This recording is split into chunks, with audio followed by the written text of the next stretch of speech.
When was the last time you bought a Bible? This has been my Bible since 2008.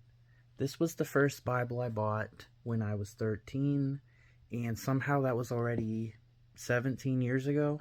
And since then, I've just never bought another Bible for myself, like a full Bible. I've only bought like small Bibles to give out. Back then, there was so much I didn't even know. Like, I wasn't even thinking about like what version should I buy.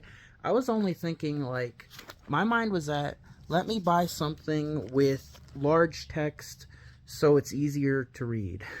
Because the Bible's a very hard book to understand, and I am not a reader. It is so hard for me to read. Like, it's hard to focus, and I figured something with large text would be easier to read.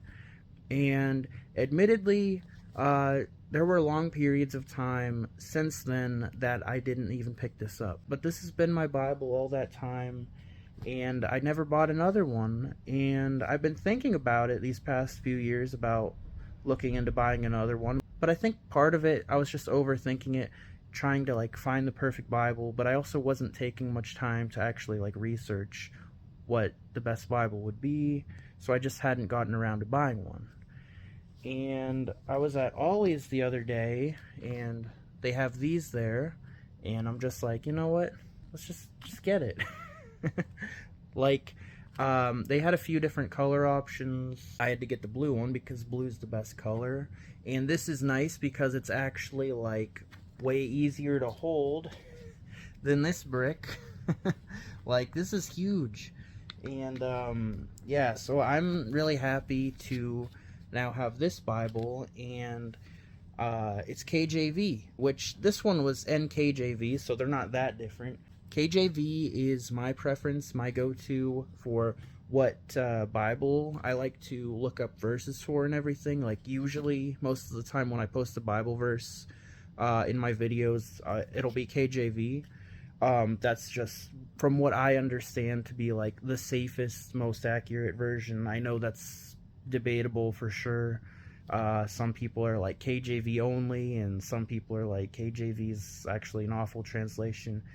I don't know. But I mean, at least for like most versions, like most common versions of the Bible, I don't think God is going to be unhappy with us if we're reading these.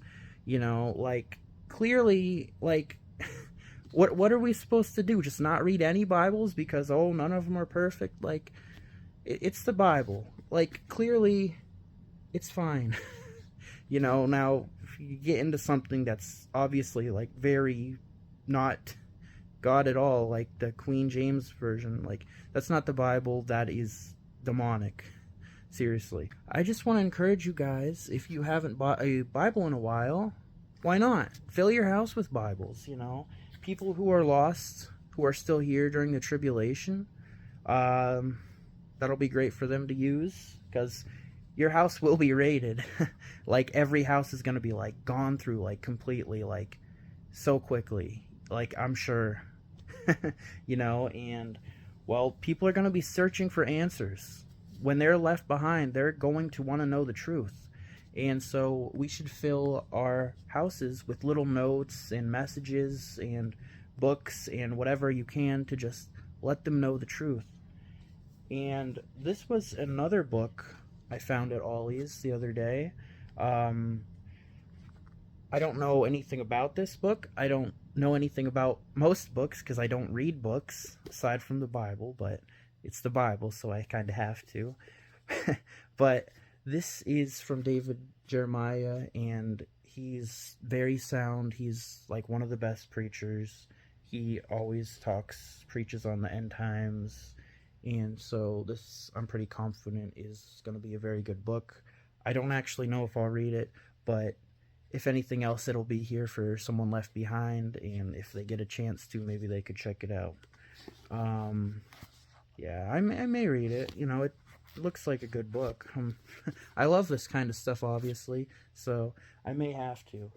I think one struggle for me is like, well, if I'm going to read any book, if I'm going to devote any time to any book, it's obviously got to be the Bible. So if I struggle sometimes to even find free time, and I have plenty of free time technically, so You know, if I'm struggling to find time to read the Bible, then I definitely got to put that first above any other books. Because, you know, again, I'm not a book guy, but hopefully that makes sense. But yeah, I'm excited.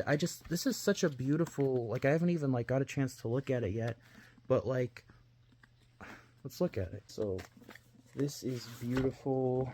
Look at that. Blue, and it's got silver pages. Blue and white are my absolute favorite colors, so, and this is like so much easier to hold than the other one. And honestly, even though the other one has bold letters, this is actually easier to read. Like, the other one it's filled with, you know, like all that stuff, like in the middle, like all the references or whatever. I don't even use that. Yeah, this is exciting. Like, I think honestly this is gonna help me a lot with just reading the Bible. Like, something about this is like just too overwhelming, I think, which I know that that's a weird thing to say about the Bible. Like, right, like we should want to read it, and I do want to read it, but like, I don't know. Like, I think there's just too much going on here with all the, like, the whole middle's just filling with stuff, and I just really like how this is laid out. It's much smoother, much cleaner. I just think this will be a lot more fun, a lot more exciting to read, so I think this will help me a lot. And another thing that I've struggled with is I don't really do much of, like, highlighting or writing in the Bible. And part of that's just, like, I don't really like to, like, alter, or like, I like keeping things like clean and as new as they were when I bought them. And obviously the Bible, we're supposed to write in it, you know, that's great, you know, like, God isn't, he wants us to use it, he wants us to fill it up and write all over it, and that's something I've barely done with this. But I've also haven't read a lot of it. I know, how do I put that, like, I've read a lot of the Bible, kind of. I know a lot of the Bible, kind of, but I don't take enough time to just sit there and just study it and read it, you know. So this was very much necessary, you know. And if you are struggling with the Bible that you have, like, maybe it's just too hard to read, or too complicated, too much going on, I encourage you to just get another Bible. Maybe buy several. Keep trying them out. Just find something that works for you. Now, don't go with the Bible that's like a translation that's obviously not, because it's tricky, you know. Again, like with what I was talking about with, like, certain Bible translations are maybe not as sound, so it's tricky figuring that out. It's hard for me to know for sure what versions are the safest and what versions aren't. I just think King James is like a safer version to go with, you know, because definitely some versions, some translations, they like take out verses and all that stuff, you know. And just be careful with it, you know. Don't just buy a Bible with a translation that says what you want it to say, if that makes sense. Make your own God. Like, go with something safe, but, like, you know what I mean. Like, this is easier to read. It's still the King James, it's just how it's laid out with the bold text and everything. I'm rambling on, but but yeah, I hope this blessed someone. And read your Bible today. Read it. Study it. The more you read it, the better your life will be. And we're not promised perfect lives, but, you know, just trust God and read His Word. That's what it's for. It's a guidebook. The Bible is a guidebook to guide us, so our lives will turn closer to Him. The more we study this, the more we know God. The more we know God, the better everything just works out for His good. God bless you guys. Peace.